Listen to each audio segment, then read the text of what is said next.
사도행전 12장에는 헤롯 왕이 교회를 핍박하여 사도 중에 하나인 야고보를 죽인 사건으로 시작해서 그 일을 유대인들이 기뻐하는 것을 보고 그럼 또 누구를 또 잡아 넣을까 해서 베드로도 잡아 가두었더니 천사가 베드로를 구해낸 사건, 그리고 헤롯이 가이사랴로 가서 연설을 하고 큰 호응을 얻자 그 영광을 하나님께 돌리지 않아서 벌레가 먹어 죽었다 하는 이야기들이 나옵니다.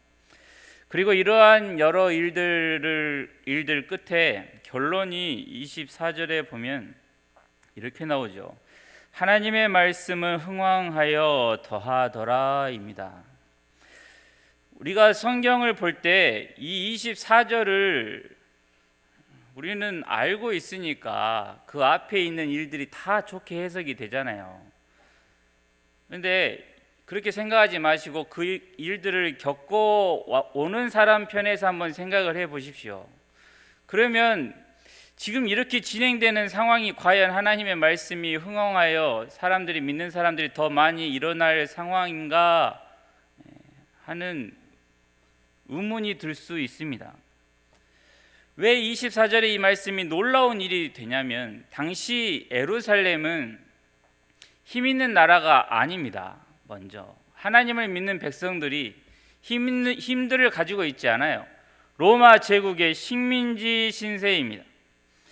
그런 로마 제국에 충성하는 분봉왕 헤롯이 기독교를 탄압하고 있습니다.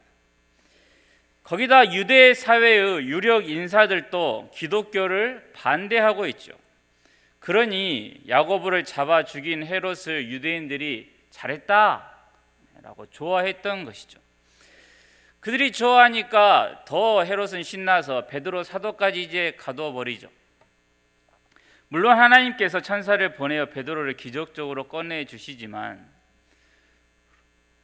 하나님께서 무슨 하나님의 놀라운 능력을 베푸시려고 했으면 고작 한 명 꺼내주는데 멈추지 말고 아예 그렇게 베드로를 잡아 가둔 로마를 망하게 하시면 더 크잖아요. 유대 사회 지배 계급, 그런 하나님을 반대하는 일에 동조하는 그 유대 지배 계급에게 하나님께서 어떤 일을 바로에게 했던 것처럼 무슨 재앙을 내리시든지 하시면 더 놀라운 기적이라고 우리가 생각하지 않겠습니까? 그런데 하나님은 그렇게 하지 않으시고 로마를 망하게 하지 않으시고 유대 사회의 지배 계급에 대해서 하나님이 어떤 보복을 하시지 않습니다. 황제를 신이라고 섬기는 로마는 망하지 않고 박해하던 사람들에게 보복하지 않으셨고 믿는 사람들은 계속 고통을 당하고 있는 상황인데 결론이 하나님의 말씀은 흥왕하여 간다라고 12장이 이야기하고 있는 것입니다.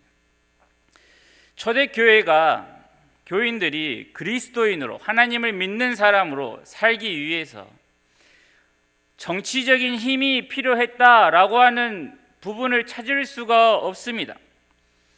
세상의 기준으로 봐도 저들이 정말 하나님을 믿으니 저렇게 다 잘 되는구나 라고 해서 부흥을 했다는 기록이 아닙니다. 없습니다. 세상은 여전히 교회에 대해서 적대적입니다. 그런데 그렇게 적대적인 세상을 하나님께서 완전히 쓸어버리지 않으시고 그대로 두시지만 말씀이 계속 서갔음을 우리는 오늘 본문을 보면서 놀라워야 하는 것이죠. 진리의 말씀을 모두가 납득하고 알기 위해서는 하나님을 그 말씀대로 사는 사람들, 하나님을 믿는 우리에게 무언가 그럴듯한 힘이 있어야 더 하나님의 복음이 잘 전파되지 않겠느냐라고 하는 생각은 순진한 생각이죠. 오늘 본문만 봐도 그러한 식으로 진리가 전파되지 않습니다. 세상이 어떤 곳입니까? 모든 사람이 모든 사람에 대해서 분쟁을 하는 것입니다. 그렇게 자기 나름대로의 뜻을 가진 사람들이 마음에 맞는 사람들끼리 모이죠. 그렇게 해서 이익 단체를 만들고 자기와 성향이 다른 사람들과 어떤 곳에서 부딪히게 되면 협상을 해 갑니다. 이것이 정치라고 합니다. 그래서 정치에서 가장 중요한 부분이 무엇이냐면 서로 간에 대립하고 있는 의견을 조정하고 통합하는 겁니다. 이것을 좋게 말하는 게 조정하고 통합하고 함께 가는 것이고, 나쁘게 말하면 너도 좋고 나도 좋은 방향으로 좀 하자라고 하는 것이죠. 이러한 의견 조절 과정에서 정의나 공의나 평화나 그런 것은 저 뒤로 밀려나게 되어 있죠. 그런데 이렇게 의견을 조정하고 통합하는 게 그렇게 또 잘 안 됩니다. 여야 할 것 없이 받을 것 받고 줄 것 주자라고 하는 식으로 협상을 하는 것입니다. 원래 정치인들이 그래요. 정의 사회를 구현한다는 것, 이것이 그들이 흔히 우리들 앞에서 하는 말들이겠지만, 그것을 그들도 좋다라고 생각할지라도 정의를 세우려다 보면 무슨 일이 일어나냐면 모든 사람이 의롭지 않습니다. 그래서 정의롭지 않은 사람들을 쫓아내고 제거하다 보면 남은 사람이 없어요. 그러면 또 안 되니까 이제 어느 선에서 멈추게 되어 있죠. 사회 정의라는 것은 어떤 상황과 문제에서는 오를 수 있지만 언제나 옳은 경우는 없습니다. 사람들이 생각하는 정의가 전부 그러합니다. 시대에 따라서 사람에 대한 판단도 달라집니다.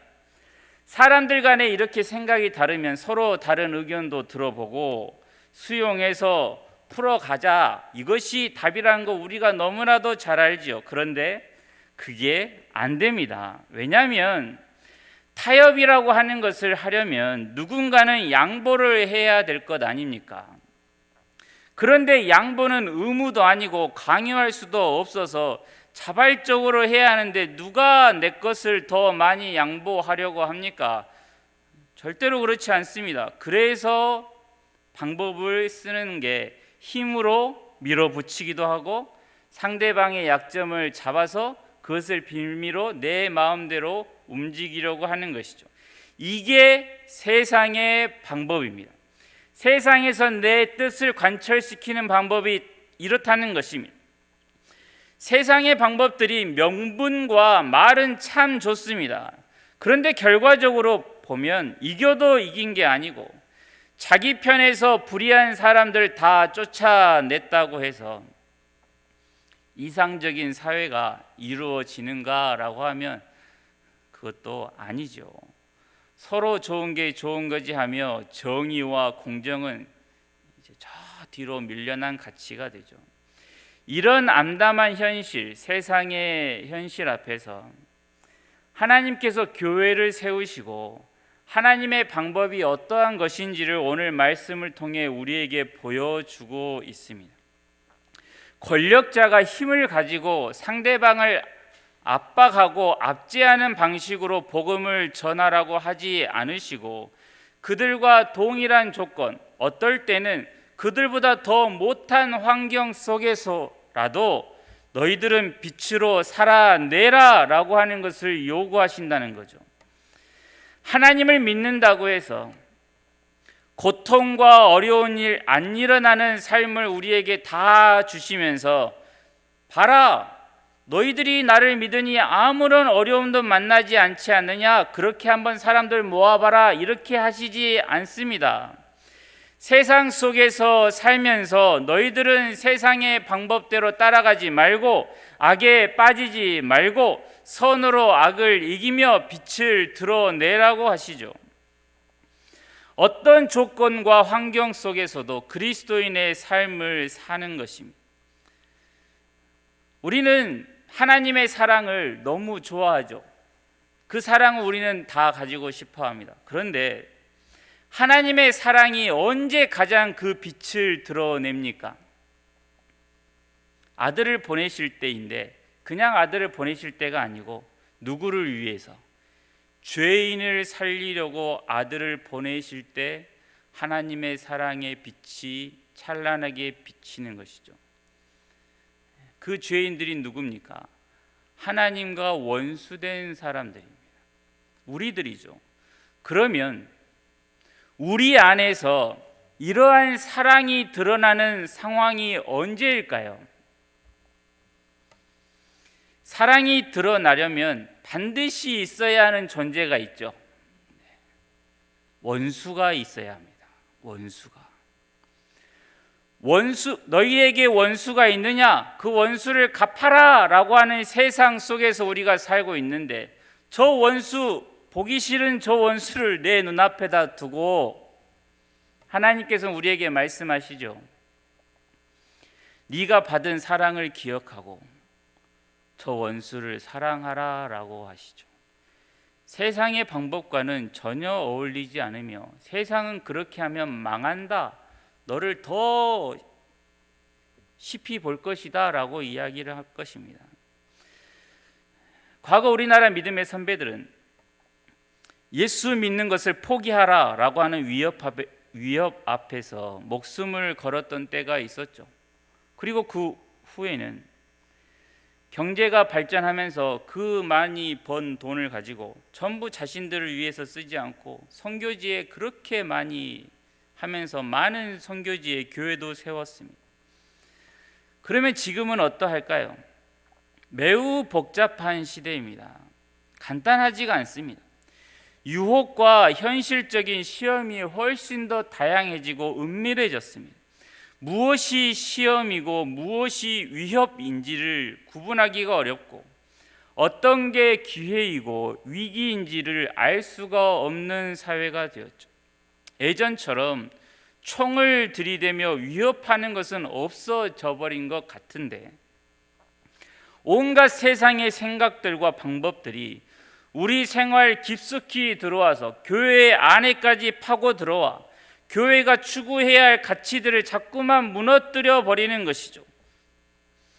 하나님의 말씀은 내가 할 수 있는 것, 내게도 힘이 있으니, 방법도 많이 있으니, 능력도 있으니 할 수 있는 것 다 해보다가 다 안 되면 기껏 잡아보는 지푸라기 정도로 취급을 받습니다. 그리고 우리는 풍요로운 생활을 하고 있습니다. 우리 나름대로 어렵겠지만 40년 전과는 비교되지가 않는 수준의 삶을 살고 있지 않습니까? 핸드폰 우리 애들도 다 가지고 있어요. 외식도 합니다. 명절이나 하고 생일 때나 하던 외식을 맘만 있으면 할 수 있습니다. 경치 좋은 곳 구경도 얼마든지 갈 수 있습니다. 시간이 없어서 못 가지. 해외여행도 어렵지 않습니다. 그런데 사람들은 여전히 힘듭니다. 정말로 힘듭니다.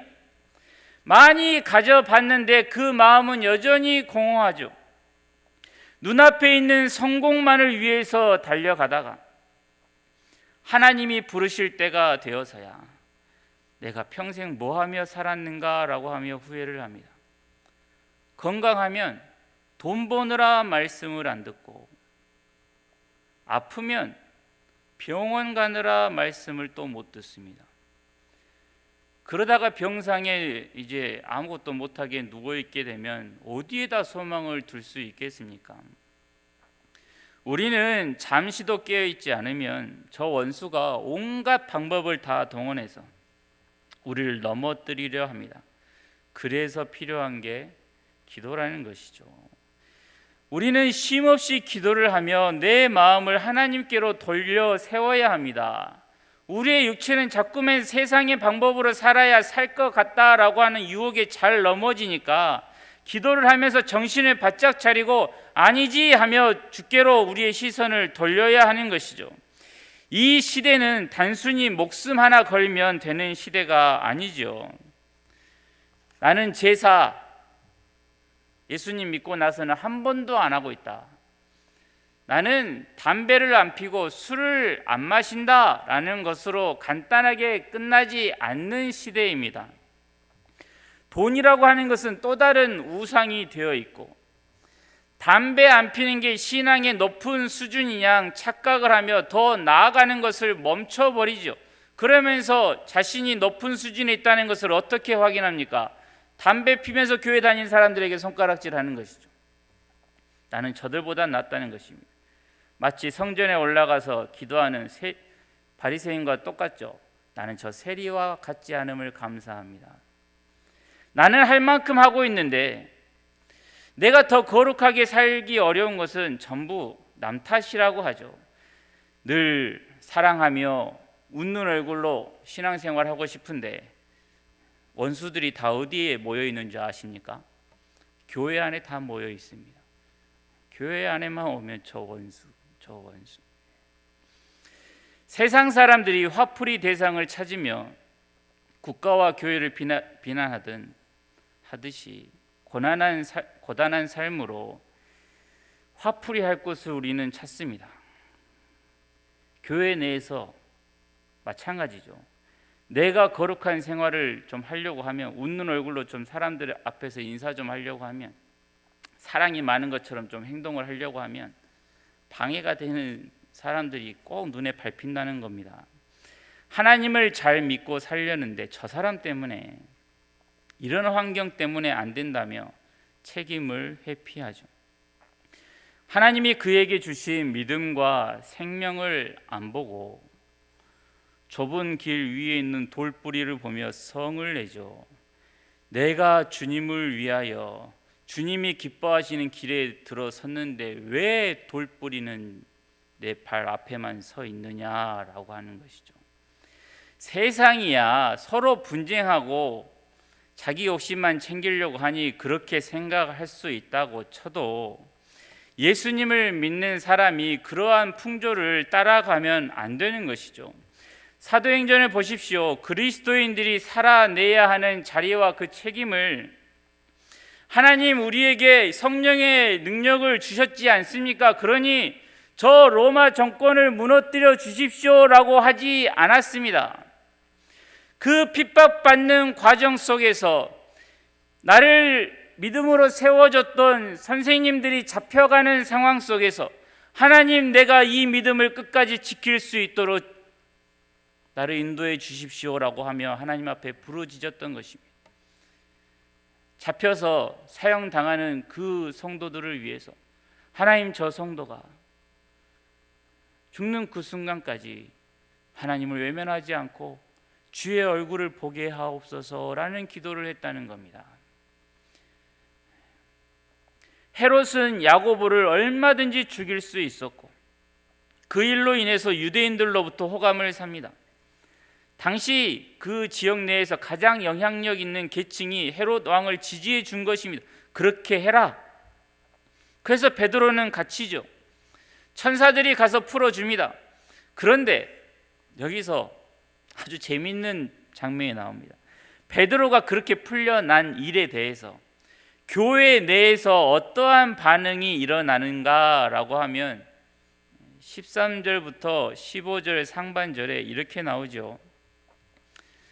베드로가 대문을 두드린데 로데라 하는 여자아이가 영접하러 나왔다가 베드로의 음성인 줄 알고 기뻐하여 문을 미처 열지 못하고 달려 들어가 말하되 베드로가 대문 밖에 섰더라 하니 그들이 말하되 네가 미쳤다. 하나님께서 베드로를 풀어주셔서 그들 앞에 왔는데 지금 이 미쳤다라고 말하는 사람들이 다른 사람이 아니고 교인들이에요. 교인들. 근데 하나님이 하신 일을 미쳤다면 믿지를 않습니다. 그런데 이들이 지금 뭐 하고 있었는 줄 아십니까? 5절에도 나와 있고 12절에도 나와 있습니다. 12절만 보시면 깨닫고 마가라는 요한의 어머니 마리아의 집에 가니 여러 사람이 거기에 모여 기도하고 있더라입니다. 초대교회 안에 어떤 시험이 있었는지 보이십니까?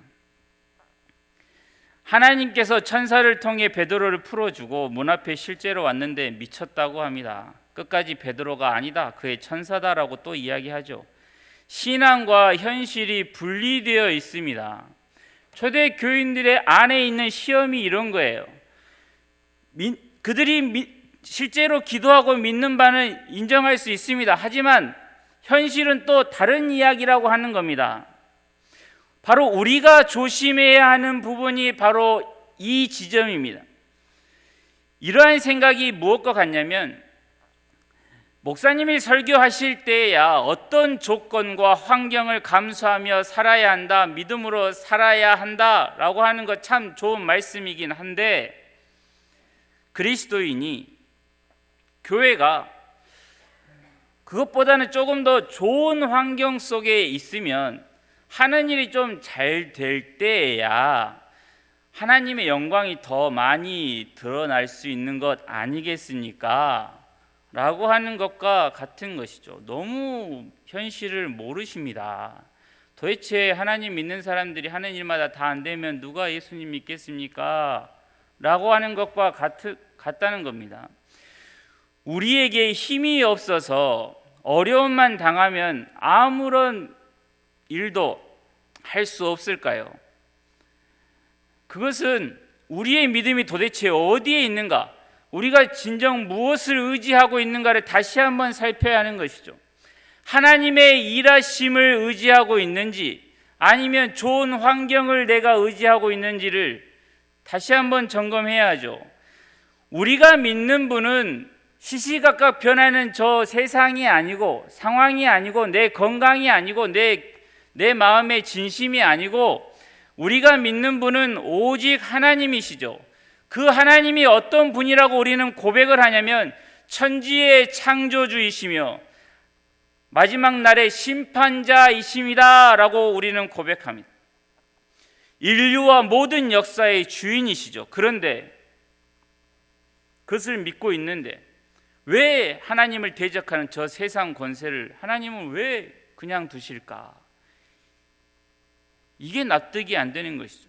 왜 하나님 믿는 사람들이 저 고통을 당하고 있는데 왜 그냥 보고만 계십니까? 이게 우리 편에서는 잘 납득이 되지 않습니다. 그러나 성경은 끊임없이 하나님의 다스림에는 세상이 갖지 못한 목적과 방법이 있다라고 이야기를 합니다. 그 대표적인 사례가 우리가 너무 잘 알고 있는 그리스도의 십자가이죠. 이사야 9장에 이는 한 아기가 우리에게 낳고 한 아들을 우리에게 주신 바 되었는데 그 정사와 평강의 더함이 무궁하며 또 다윗의 왕좌와 그의 나라에 군림하여 그 나라를 굳게 세우고 지금 이후로 영원히 정의와 공의로 그것을 보존하실 것이라. 만군의 여호와의 열심히 이를 이루시리라고 하십니다. 하나님께서 평화의 나라를 세우시는데 그 아들을 보내어 세우시죠. 그리고 정의로 다스리실 것인데 그 역시 그 아들을 통해서입니다. 근데 이 아들이 바로 예수님이시죠. 우리를 위하여, 우리를 사랑하사 우리를 구원하기 위하여 하나님이 보내신 그의 아들입니다. 이것을 우리가 믿는 것이죠. 하나님이 보내셨고 우리가 믿고 있는 예수님은 우리를 위하여 죽으셨습니다. 죄인들의 손에 죽으시죠. 하나님께서 아들을 우리에게 내어주시며 정의와 공의와 평강을 말씀하시는 하나님의 기다림과 하나님의 낮아지심을 우리는 봐야 합니다. 이해가 되지 않는 것이죠. 사람의 수준에서 벗어난 이 일에 대해서 본문의 어떤 이들의 말대로 그것은 미친 일이다 라고 할지 모르겠습니다. 우리는 도무지 이해가 되지 않는, 납득이 되지 않는 그 십자가의 길을 보이시며 우리 보고 따라오라고 하시죠. 예수님을 믿는다는 게 어떤 것인지 아무도 양보하지 않는 사회 속에서 오직 이기심과 경쟁밖에 없으며 그래야만 살아남는다는 세상 속에서 어떤 정의와 평화도 만들어낼 수 없는 정치와 사회 제도 안으로 예수님이 오시죠. 그러면서 그 예수님을 믿는 이들에게 너희들만이 할 수 있는 게 있다. 영원하신 하나님을 믿는 너희만이 할 수 있는 것, 희생과 양보와 억울함을 끝까지 지라는 것이죠. 힘을 가져서 이루는 방법이 아닙니다. 주일 오후에 로마서 12장에서 봤다시피 악을 악으로 갚지 말고 너희가 친히 원수를 갚지 말고 원수가 줄이거든 먹이고 목마르거든 마시게 하라고 하십니다. 이것을 어떤 사람만이 할 수 있습니까?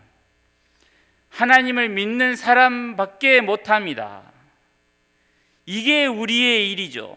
원수 갚는 건 아무리 내가 갚고 싶은 마음이 하늘을 닿는다 할지라도 그건 하나님의 일이죠. 우리가 신경 쓰거나 상관할 바가 아닙니다. 어떤 조건과 상황 속에서도 믿음으로 하나님이 어떤 분이신지, 십자가를 통해서 하나님의 일하심이 어떠한 방식이었는지를 우리에게 말씀하신 그것을 믿음으로 하나님께서 우리에게 원하시는 삶의 방식을 살아내는 것, 하나님의 말씀이 과연 살아 역사한다는 것을 우리가 삶 가운데서 드러내야 하는 것이죠. 그게 바로 우리를 구원하신 하나님께 영광이 되는 것입니다. 하나님을 믿는 모든 주의 자녀들이 정말로 하나님이 살아계심을 믿고 그 하나님께 모든 것을 맡기며 세상의 가치를 따라가지 않고 세상의 방식이 아닌 오직 주님께서 내게 말씀하시는 방법을 그 모진 상황 속에서도 끝까지 살아내는 저와 여러분이 되기를 바랍니다. 기도하겠습니다. 하나님 아버지,